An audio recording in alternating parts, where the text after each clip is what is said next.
I'm Clovelly. At first glance, I probably look like any other teenager you've met.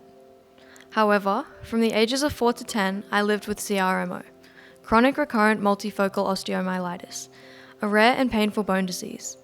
More recently, I've been managing FND, functional neurological disorder. Living in a body that looks fine but feels anything but has shaped my entire life. Living with chronic illness is about carrying things no one else can see. For me, it meant unpredictable bone pain, disrupted sleep, and that simply existing was painful. It felt like holes were being burnt into my bones and I had no idea when the flare would ease. Even if I look completely fine from the outside, I am really dealing with the constant uncertainty of how my body will act every single day. I was walking into school, crossing the road, a day like any other. Suddenly, my legs stopped working. I collapsed onto the road, scared and weak. I pulled myself up, kept on walking, pretending nothing had happened. I went the rest of my day in intense pain, still expected to write assignments as if my body wasn't giving up on me.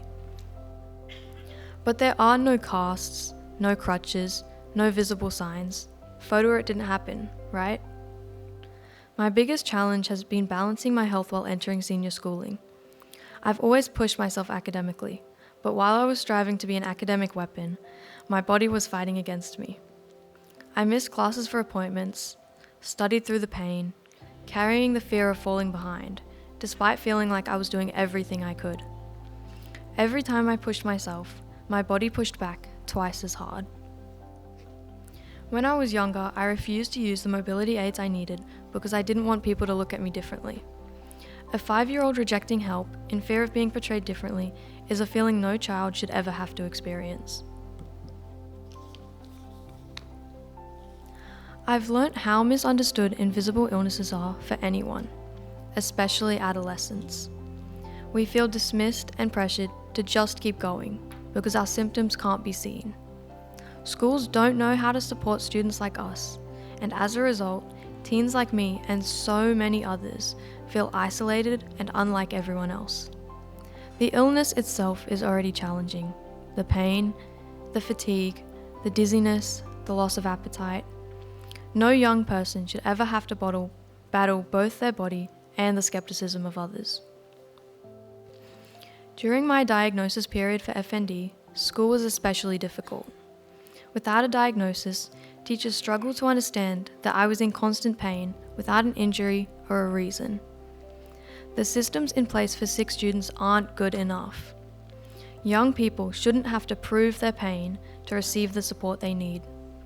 School is built around the idea that every student can function the same. Chronic illness doesn't fit that schedule. Some days are manageable, but some days bring extreme pain and heavy exhaustion. The system expects me to be consistent and steady, even when my health isn't.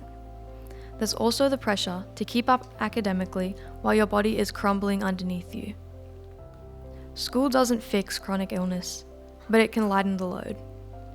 I'm grateful that my school has been willing to adapt, to listen, and to believe me.